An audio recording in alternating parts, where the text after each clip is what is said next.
शांति। ओम शांति।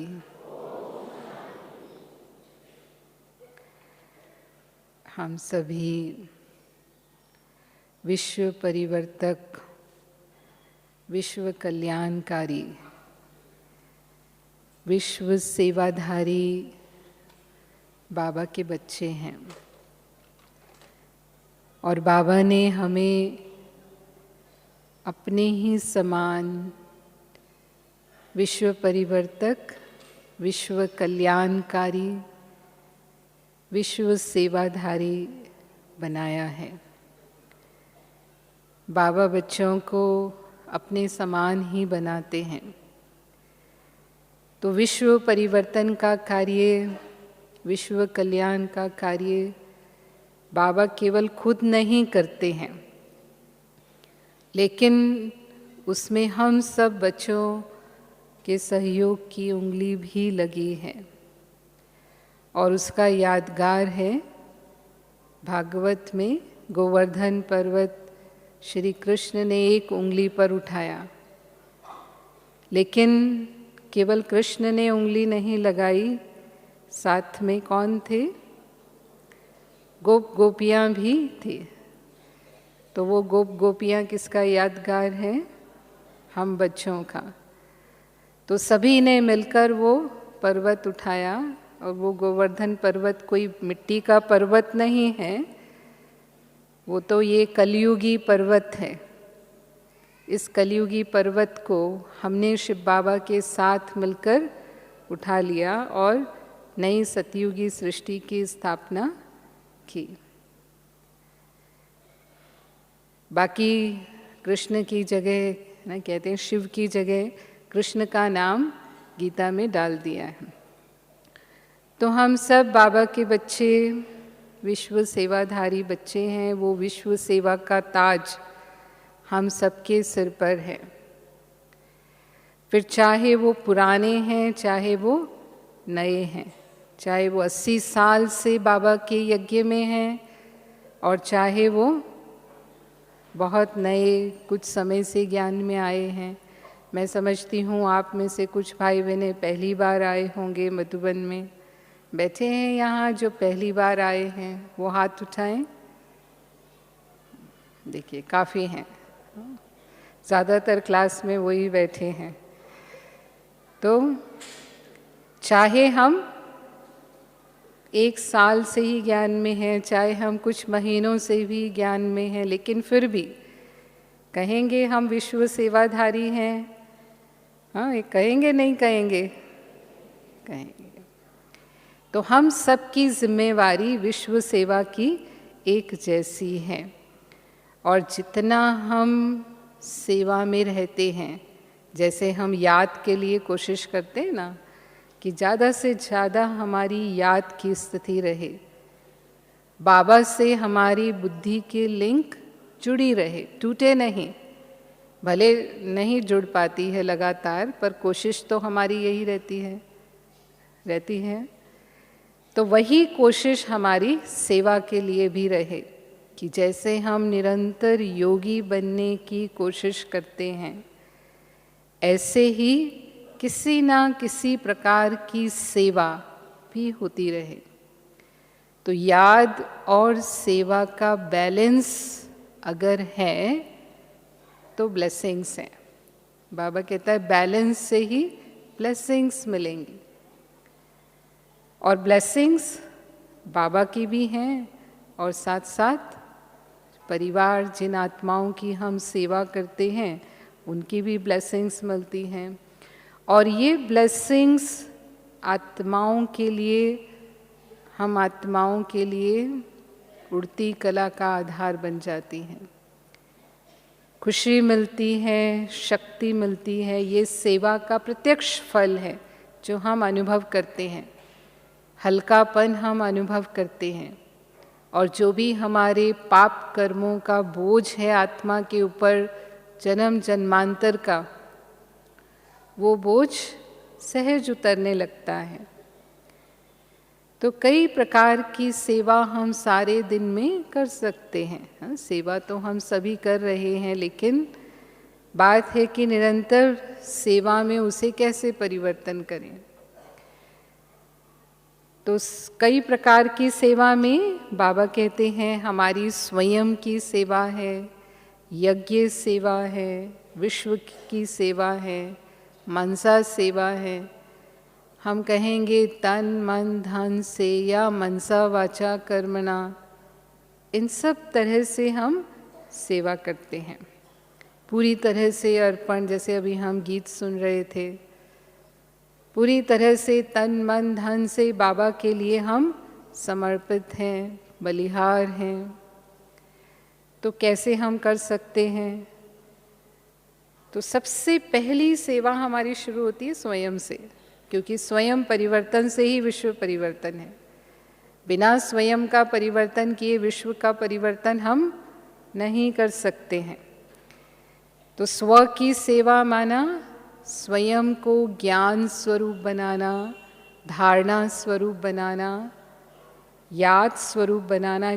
जो भी सब्जेक्ट हैं, हमारे 4 सब्जेक्ट हैं, वो 4 सब्जेक्ट में पास विद ऑनर होना, संपन्न और संपूर्ण मुझे बनना है। चारों सब्जेक्ट में वो पुरुषार्थ, वो स्वयं की सेवा है। अब ज्ञान स्वरूप बनना माना जो भी ज्ञान हमने समझा है, चाहे वो आत्मा का ज्ञान है, परमात्मा का ज्ञान है, सृष्टि चक्र का ज्ञान है, कर्मों का ज्ञान है, समय का ज्ञान, वो ज्ञान का हमें अनुभव हो। केवल सुनने तक ज्ञान स्वरूप नहीं कहेंगे। सुना और समझा वो एक स्टेज है, लेकिन अनुभव किया, मैं आत्मा हूँ, उससे मैंने अपने जीवन में क्या परिवर्तन अनुभव किया।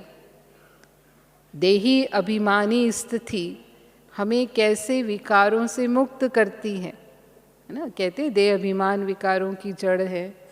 देही अभिमानी है तो उन्नति की सीढ़ी है। तो क्या हम ये अनुभव करते हैं? अगर मेरी आत्मिक स्थिति है, बाबा कहता है देही अभिमानी मीठे होते हैं, इसका मतलब नम्रता आ जाती है जीवन में। हम खुद का भी सम्मान करते हैं, दूसरों का भी सम्मान करते हैं। अगर देह अभिमान समाप्त हुआ है तो उसकी ये निशानी है कि अनेक प्रकार के दैहिक आकर्षणों में बुद्धि नहीं जाएगी, क्योंकि देह से ऊपर हमें पता है आत्मा है। तो वो अनुभव जीवन में, उसका अनुभव, आत्मिक स्थिति का अनुभव। ऐसे ही हमें तीनों कालों का ज्ञान है। सृष्टि का ज्ञान माना तीनों कालों का ज्ञान है। त्रिकालदर्शी हम बाबा के बच्चे हैं, तो हर समय के राज को जानते हैं, वर्तमान समय के राज को भी जानते हैं। तो चाहे कितने भी विघ्न परिस्थितियां आएंगे, वो हमें हलचल में नहीं ला सकते, क्योंकि हमें पता है ये सब क्यों हो रहा है, और होना है तो क्यों होना है। हम फुल स्टॉप लगा सकते हैं, क्योंकि जैसे ही त्रिकालदर्शी स्थिति में स्थित होंगे, पता है कि इसमें भी कल्याण है, तो फुल स्टॉप लगेगा। लेकिन अगर फिर भी हम क्यों क्या के प्रश्न में चले जाते हैं, पता है कि ड्रामा कल्याणकारी है, समझा है बाबा से जो हुआ था उसमें कल्याण था, जो हो रहा है उसमें कल्याण है, जो होगा वो भी कल्याणकारी होगा, लेकिन फिर भी हलचल में आ रहे हैं। क्यों हो रहा है ऐसा? ऐसा तो नहीं होना चाहिए। शिव बाबा मेरी मदद क्यों नहीं करते हैं? बाबा ये परिस्थिति क्यों आ गई? कभी बार हम ऐसे प्रश्नों में चले जाते हैं। तो इसका मतलब अभी तक हमें उस ड्रामा की नॉलेज का अनुभव नहीं है। नॉलेज है, लेकिन उसको यूज़ हमने नहीं किया है, उसका स्वरूप हम नहीं बने हैं, तो ड्रामा का फुल स्टॉप नहीं लगता हमसे। तो ये स्वयं के लिए जो पुरुषार्थ है वो अटेंशन और चेकिंग है। हर बात में अटेंशन और अपनी चेकिंग करके चेंज करना, किस बात में कमी है उसमें अपने आप को संपूर्ण बनाना, ये पहली सेवा है। धारणा स्वरूप बनते हैं तो गुणों से हम स्वयं भी संतुष्ट रहते हैं और दूसरों को भी हम संतुष्ट करते हैं। तो संतुष्टता उसकी निशानी है। अगर हम धारणा स्वरूप हैं तो जीवन में संतुष्टता और प्रसन्नता रहेगी। और दूसरा, हम यज्ञ सेवा करते हैं, लेकिन जो यज्ञ सेवा होती है वो तो चांस के प्रमाण है, समय के प्रमाण है। आप सेवा केंद्र पर जाते हैं, वहाँ पर कोई बड़ा कार्यक्रम रखा गया, तब भाई बहनों के सहयोग की ज़रूरत होती है, क्योंकि बड़े कार्यक्रम कोई 2-4 लोगों से नहीं होते हैं। उसमें काफ़ी भाई बहनों का सहयोग चाहिए। तो लगभग सभी भाई बहनें उसमें कोई ना कोई प्रकार की ड्यूटी करते हैं, उनको सेवाएं दी जाती हैं, और जब वो सेवा करते हैं तभी वो कार्य सफल होता है। या हम बाबा के घर में आते हैं, जब सीज़न में आते हैं तो महायज्ञ की सेवा का चांस भी हमको मिलता है। यहाँ भी वैरायटी सेवाएं, वैरायटी ड्यूटीज़ होती हैं, वो हम करते हैं, लेकिन साल में 1 बार या 2 बार, इससे अधिक तो मधुबन में आकर के सेवा नहीं कर पाएंगे। या सेंटरों पर भी जब जब प्रोग्राम होंगे तब आपको वो सेवा का चांस मिलेगा।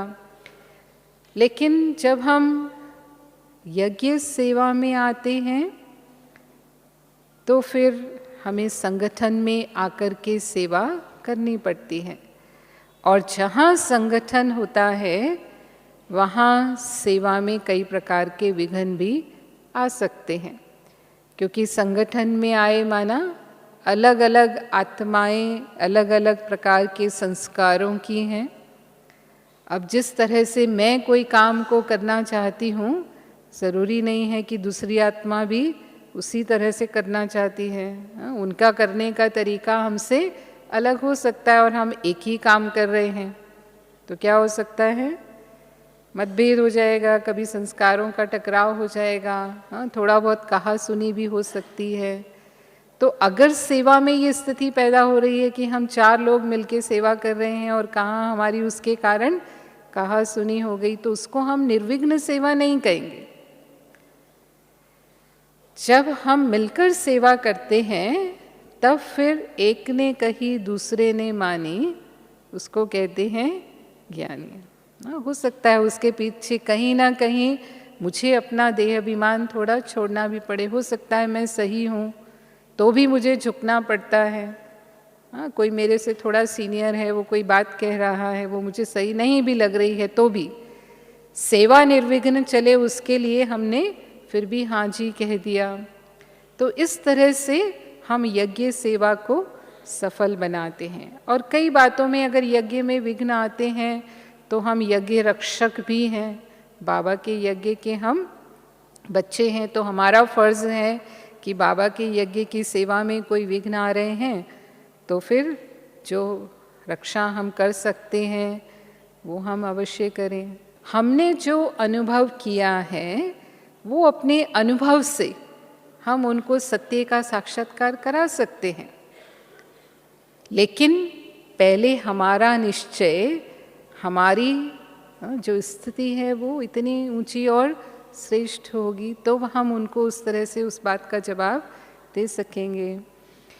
तो कभी भी ऐसी स्थितियां पैदा होती हैं, आने वाले समय में होती रहेंगी, कोई ना कोई ऐसे विघ्न रूप आत्माएं बनती हैं, तो फिर हम उसके लिए भी तैयार रहें कि हम बाबा के बच्चे, बाबा की यज्ञ की रक्षा करने वाले हैं। तो निर्विघ्न सेवा, निस्वार्थ सेवा, निमित्त भाव से सेवा, उसका महत्व है और उसके हमारे फुल मार्क्स जमा होते हैं। मैंपन से सेवा नहीं, मेरी ये विशेषता है। जैसे आज का वरदान था, बाबा ने आज वरदान में कहा मेरी कला है, मेरी विशेषता है, मेरा गुण है। कई बार हमें अपनी विशेषता के अनुसार सेवा मिलती भी है। ज़्यादातर ऐसा होता है कि जो भी निमित्त भाई बहनें होते हैं, जिसकी जो विशेषता होती है उसके अनुसार ही उनको सेवा देते हैं।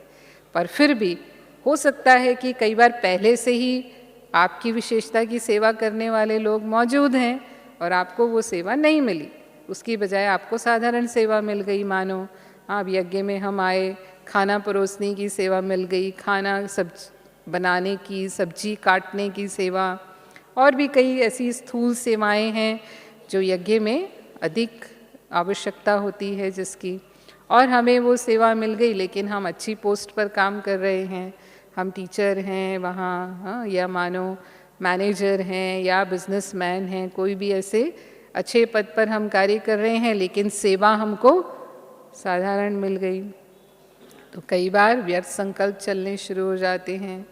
हाँ, हम तो ये भी सेवा कर सकते हैं, हमको ये सेवा क्यों दे दी गई।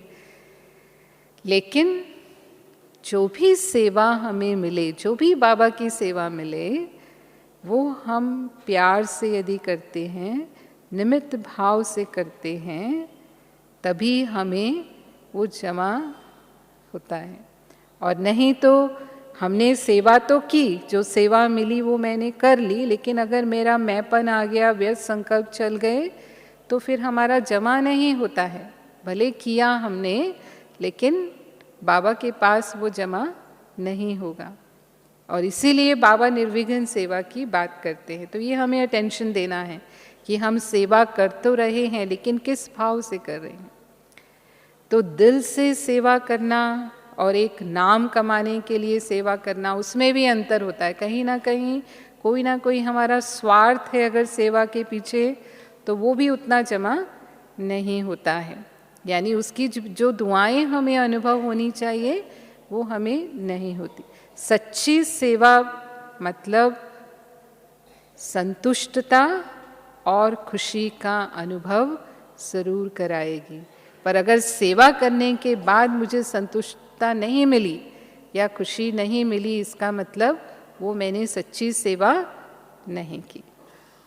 तो ये यज्ञ सेवा हम बाबा के बच्चे करते हैं।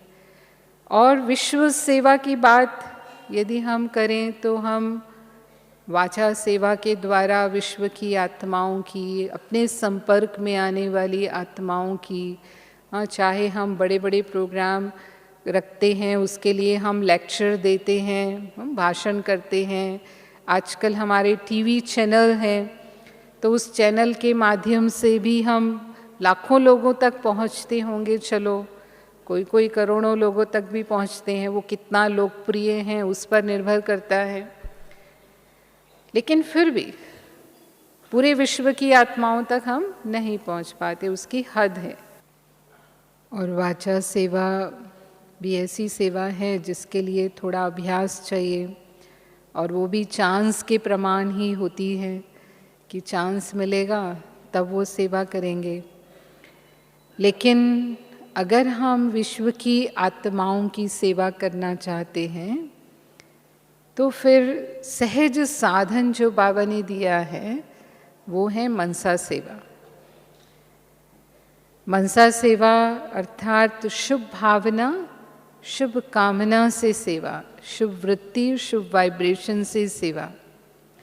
तो जितना हम अपने मन में विश्व की आत्माओं के प्रति शुभ भावना, शुभ कामना रखते हैं, उतना हम पूरे विश्व की आत्माओं को एक स्थान पर बैठे हुए भी वाइब्रेशंस दे सकते हैं।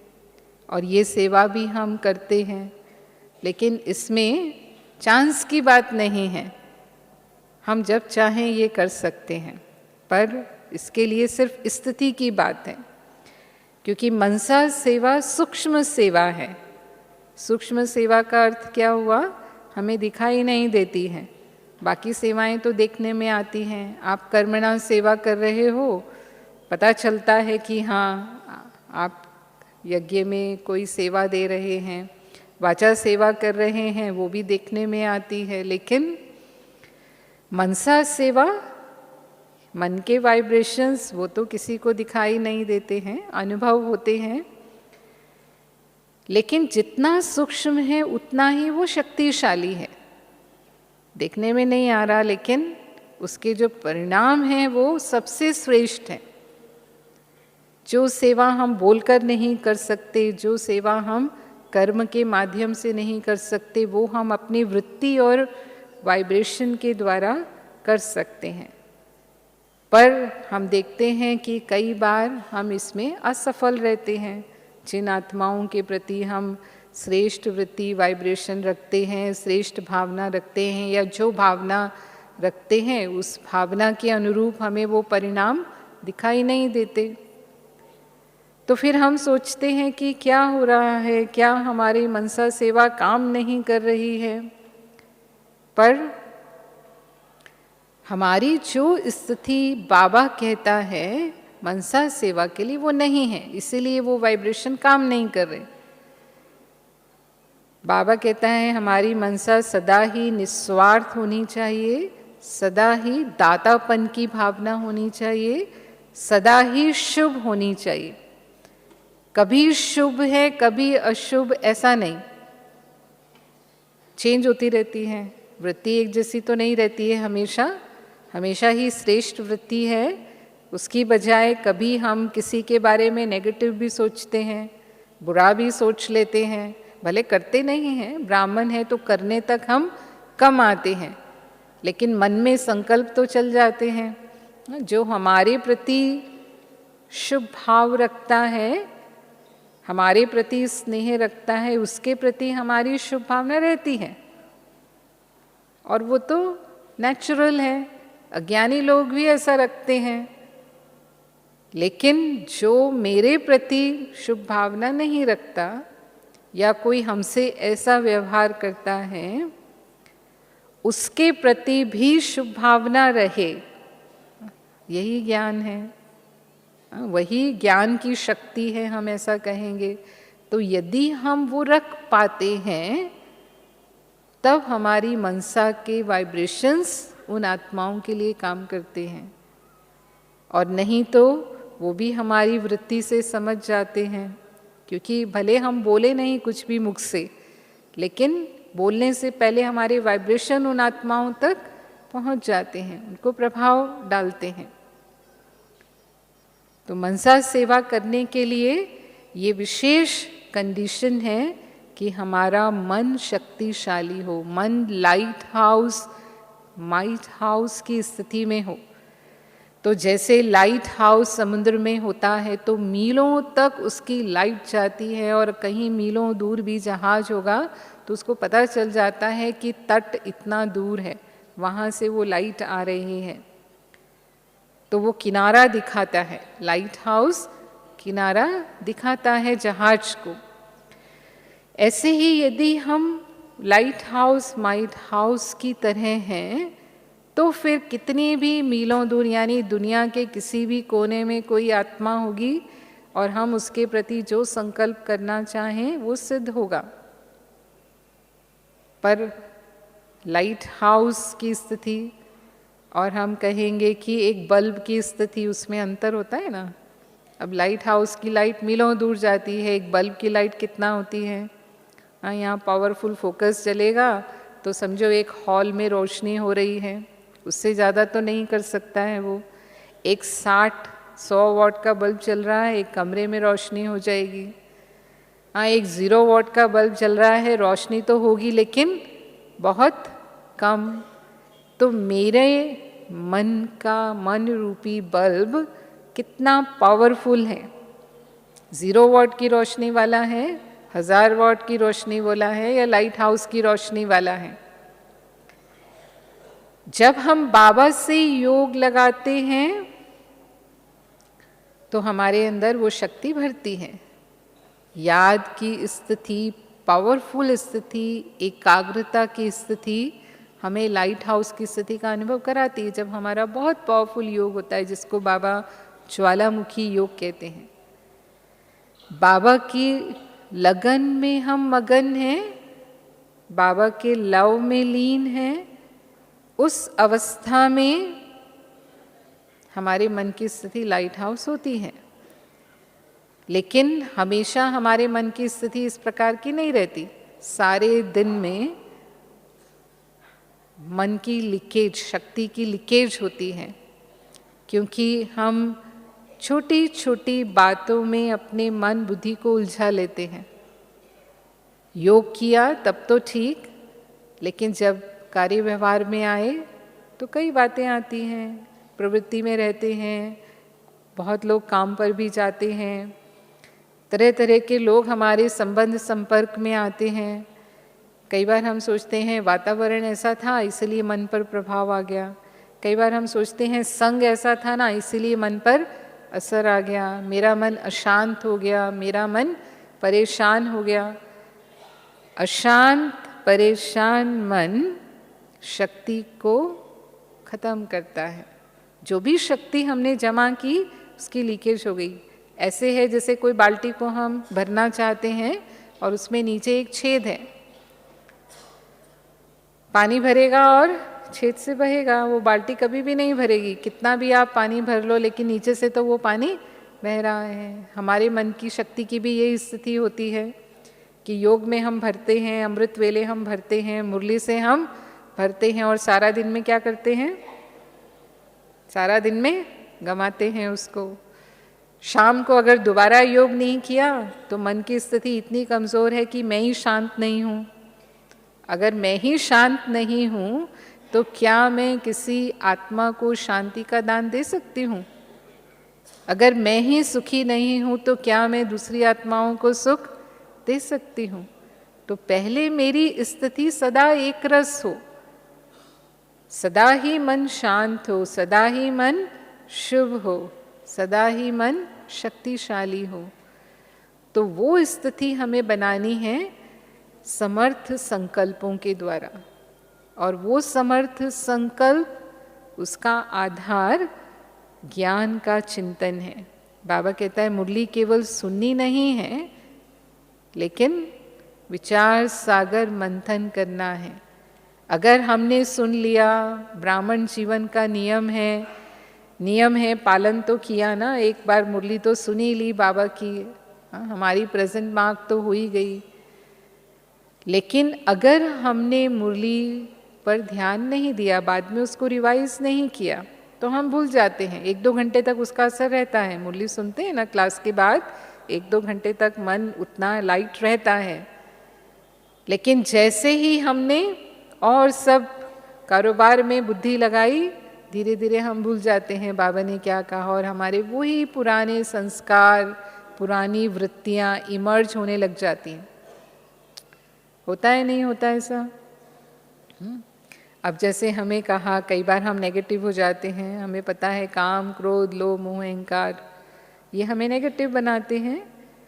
तो दिन में कोई ना कोई टाइम उसका असर ज़रूर हो जाता है मन पर। कभी काम विकार के वश थोड़े बहुत संकल्प चल गए तो वो भी लीकेज है। कभी गुस्सा आ गया, हाँ पता है कि हमें गुस्सा नहीं करना है, हमें सबको सुख देने वाले मीठे बोल बोलने हैं, लेकिन क्या ऐसा है कि हमें गुस्सा नहीं आता है? आप सबसे पूछते हैं हम क्रोध मुक्त हो गए हैं? जो समझते हैं कि बिल्कुल किसी भी परिस्थिति में, चाहे कोई मेरी बात नहीं माने, चाहे कोई मुझसे झूठ बोल दे, चाहे कोई मुझे धोखा दे दे, चाहे कोई मेरी इंसल्ट कर दे, हाँ तो भी मुझे गुस्सा नहीं आता है, वो हाथ उठाओ। देखें कितने जोर से, लंबा हाथ उठाओ जो हाथ उठा रहे हैं। हाँ देखो 10-15 लोग तो पास हैं इस सभा में, उनके लिए ताली बजाओ।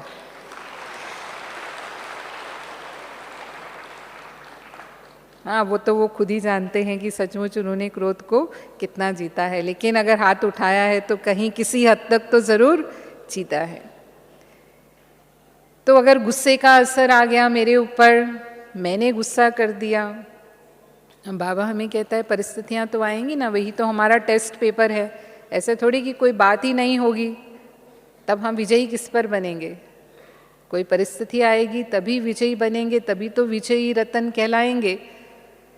तो अगर हम अभी भी इन नकारात्मक स्थितियों के प्रभाव में आ जाते हैं और अपनी शक्तियों को खो देते हैं, तो फिर हम मनसा सेवा वाली स्टेज पर नहीं हैं। नहीं तो मनसा सेवा सबसे सहज सेवा है, एक बीमार भी उसे कर सकता है। कोई बिस्तर पर है, मरीज है, तो भी अगर मन स्वस्थ है तो वो विश्व की आत्माओं की सेवा कर सकता है। और बाबा कहता है सभी सेवाओं के मार्क्स बराबर हैं, चाहे आप स्व की सेवा करते हो, चाहे आप यज्ञ की सेवा करते हो, चाहे आप वाणी के द्वारा सेवा करते हो, चाहे आप मनसा सेवा करते हो, सभी के 100 मार्क्स हैं। तो सारे दिन में हम अगर चारों प्रकार की सेवा कर रहे हैं तो हम स्वतः ही निरंतर सेवाधारी हो जाते हैं, क्योंकि हर समय कोई ना कोई प्रकार की सेवा हम कर सकते हैं। अगर हमारे पास दूसरी सेवा नहीं है तो स्व की सेवा तो सदा ही है, हम जब चाहें अपने स्व की सेवा कर सकते हैं।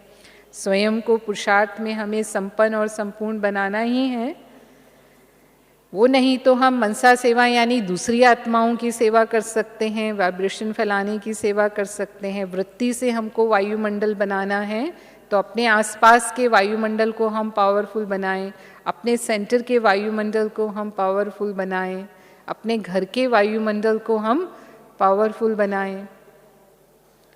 और नहीं तो बाबा कहता है कि अगर हम वृत्ति से वृत्ति का परिवर्तन नहीं कर रहे, ये अंतिम समय की जो सेवा है उसका हमें बहुत काल का अभ्यास चाहिए, और यही सेवा अंत में रहेगी। मनसा सेवा वो सेवा है जब अन्य सेवाएं हम कोई नहीं कर पाएंगे, मतलब ऐसी परिस्थितियां होंगी कि हम कहीं जा ही नहीं सकते हैं, कर्फ्यू लग जाएगा मानो चारों तरफ, तो हम और कुछ नहीं कर सकते हैं, लेकिन ये सेवा हम फिर भी कर पाएंगे, लेकिन बहुत काल का अभ्यास चाहिए, तब हम इस सेवा में सफलता प्राप्त कर सकेंगे। और उसके लिए मन के ऊपर कंट्रोलिंग पावर और रूलिंग पावर चाहिए। अगर मन में कोई व्यर्थ संकल्प उठा और मैंने कहा स्टॉप, तो वो स्टॉप हो जाए। जैसे गाड़ी चल रही है और उसको ब्रेक लगाते हैं, तुरंत ब्रेक लग जाता है, तब हम एक्सीडेंट से बच जाते हैं। अगर तुरंत ब्रेक नहीं लगेगा तो हम समझ सकते हैं। तो ऐसे ही मन की ब्रेक इतनी पावरफुल हो, और मन तो इतना तीव्र गति से चलने वाला है कि हम एकदम उसको ब्रेक नहीं लगा सकते जब तक कि हमें पहले से उसका अभ्यास नहीं है। तो हम अपने मन में शुभ चिंतन का अभ्यास बढ़ाते चलें, तो फिर हम मनसा सेवा सफलतापूर्वक कर पाएंगे। जो हम संकल्प दूसरों के प्रति करते हैं उसका प्रभाव उन पर पड़ता है। ऐसे बहुत सारे प्रयोग और प्रमाण आज हमारे सामने हैं, हम सब करते भी रहते हैं। हमने भी अपने जीवन में ऐसे बहुत प्रयोग किए हैं और उसका अनुभव भी किया है, ताकि हमें निश्चय हो। क्योंकि मनसा सेवा हमें दिखाई नहीं देती है कई बार, तो हम थोड़ा संशय में आ जाते हैं, पर कैसे वो काम करती है वो जब हम प्रयोग करते हैं तब हम उसको समझ सकते हैं कि हम खुद उसका प्रयोग करके उसे अनुभव कर रहे हैं, जिसे हम एक्सपेरिमेंट करना कहते हैं। इस पर एक छोटी सी कहानी भी आती है और फिर हम आपको सुनाएंगे कि कैसे हमने अपने जीवन में कई बार इसका प्रयोग किया और उसमें सफलता मिली। एक बार एक राजा ने देखा कि उसके जो पड़ोसी राजा होते हैं वो शतायु होते हैं, लगभग 100 वर्ष जीते हैं, लेकिन हमारे राज्य की राजा की मृत्यु जल्दी हो जाती है, 50-60 वर्ष की उम्र में ही उनकी मृत्यु हो जाती है। तो वो नया नया गद्दी पर बैठा था, तो उसने सोचा कि हमें ये राज जानना चाहिए कि हमारे पड़ोसी राजा इतने दीर्घायु क्यों होते हैं, क्या उनका खान पान ऐसा है या वो कोई ऐसा कुछ लेते हैं, उनके जो डॉक्टर हैं या वैद्य हैं वो उन्हें कुछ ऐसा देते हैं जिसकी वजह से वो अधिक लंबी आयु जीते हैं। तो उसने अपने राज्य से एक दूत भेजा और वो दूत पहुंचा वहाँ पर और उसने अपने राजा का सवाल उनके सामने रखा कि हमारे राजा ये जानना चाहते हैं कि आप दीर्घायु शतायु कैसे जीते हैं। तो उसने कहा कि आपका प्रश्न तो बहुत अच्छा है, लेकिन इसका जवाब मैं आपको कुछ समय के बाद दूंगा। आपको कुछ समय हमारे गेस्ट हाउस में रहना पड़ेगा। और उस गेस्ट हाउस में आप तब तक रहेंगे जब गेस्ट हाउस के सामने जो हरा भरा पेड़ है वो सूख ना जाए। जब वो पेड़ सूख जाएगा तब आपको आपके प्रश्न का उत्तर मिलेगा। तो उसको बड़ा आश्चर्य हुआ कि ये कैसी शर्त है। उसने सोचा मेरी तो सारी ज़िंदगी यहीं बीत जाएगी, क्योंकि इतना हरा भरा पेड़ कहाँ सूखेगा और कहाँ मुझे जवाब मिलेगा, और बिना जवाब लिए तो मैं अपने राज्य में वापस नहीं जा सकता हूँ। पर अब जो शर्त रखी गई थी उसे माननी थी, और वो वहाँ गेस्ट हाउस में रहने लगा। अब वो जब भी बाहर निकलता था उस पेड़ को देख करके उसके मन में यही एक विचार आता था कि ये पेड़ कब सूखेगा और कब मुझे जवाब मिलेगा। अब 10 बार जब बाहर निकलता था 10 बार उस पेड़ को देख करके क्या सोच रहा है, कब ये सूखेगा और कब मुझे जवाब मिलेगा। अब वो पेड़ सचमुच ही 5-6 महीने के बाद सूखने लगा। तो उसको आश्चर्य हुआ, इतना हरा भरा पेड़ ये सूखने लग गया, इसका मतलब ये सूख सकता है।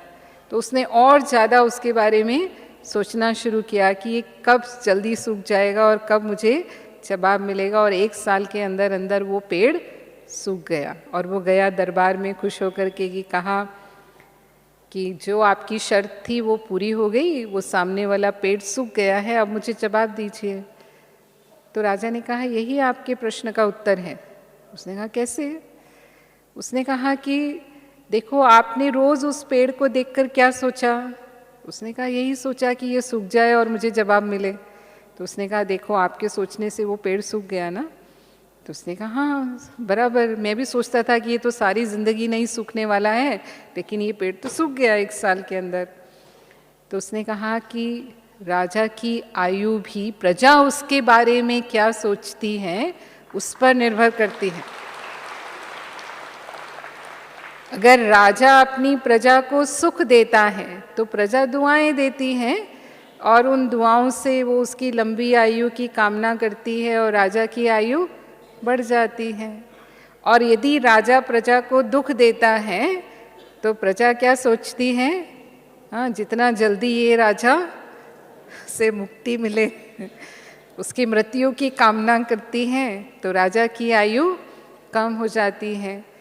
तो आपके राजा को आप कहें कि आप अपने प्रजा को सुखी रखें, तो जितना आप उससे सुख देंगे उतना ही आपकी आयु बढ़ेगी। जैसे बाबा कई बार हमारी दादियों को कहते हैं कि हमारी दादियों की आयु इतनी लंबी क्यों है, क्योंकि वो जो सबकी सेवा करते हैं और उस सेवा से उनको जो दुआएं मिलती हैं वो दुआएं उनकी आयु को बढ़ा रही हैं।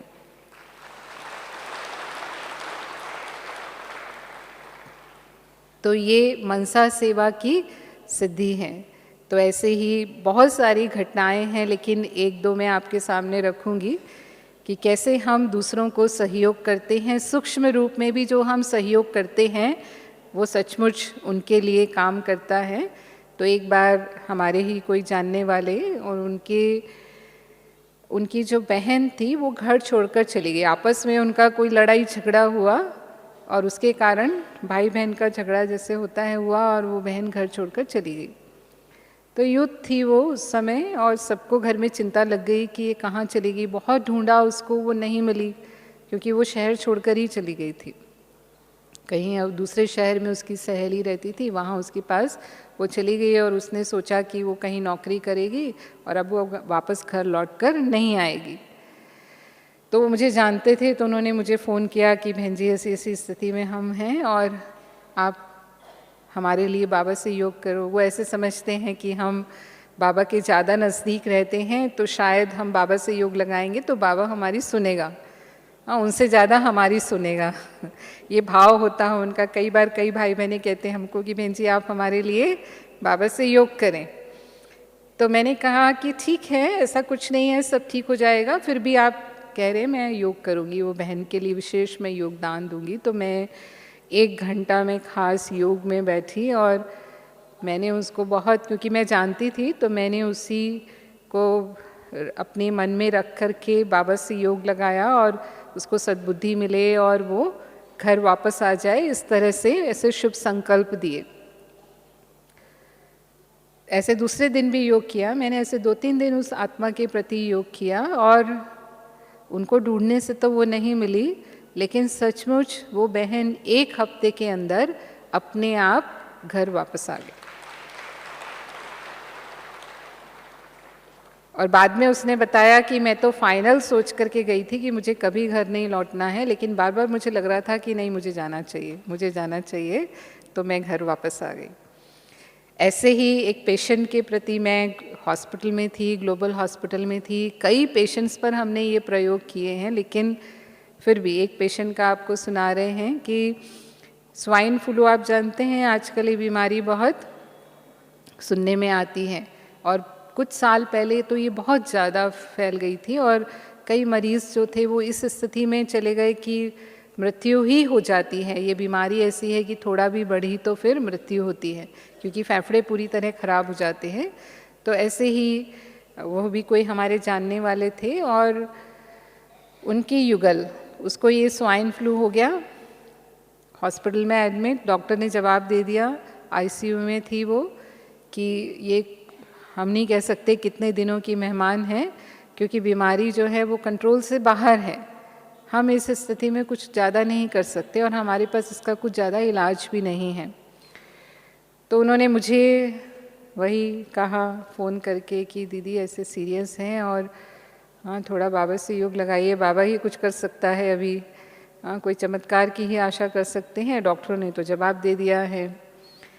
तो फिर मैंने कहा कि ठीक है, हम योग लगाएंगे, बाकी तो हर आत्मा के अपने कर्मों का हिसाब किताब है, हम ज़्यादा ड्रामा में इंटरफियर तो नहीं कर सकते हैं, लेकिन फिर भी योग में ज़रूर लगाऊंगी, ऐसा मैंने उन्हें कहा। और आप चिंता मत करो, सब ठीक कर देगा बाबा, ऐसे।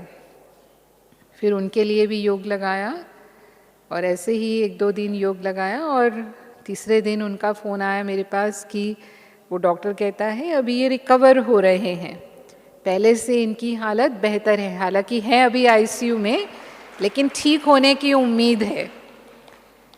तो मैंने कहा अच्छी बात है। फिर मैंने कहा चलो ठीक है, मैं 1-2 दिन और योग लगाती हूँ, उस आत्मा तक वो पहुँच रहा है, बाबा मदद कर रहे हैं उनको। फिर लगाया तो फिर उन्होंने बताया कि अब आईसीयू से बाहर आ गए हैं और कुछ दिन और 15 दिन वो आईसीयू से बाहर वहाँ वार्ड में रहे और 1 महीने के अंदर अंदर पूरी तरह ठीक होकर के वो बहन अपने घर आ गई और वो अभी तक भी है।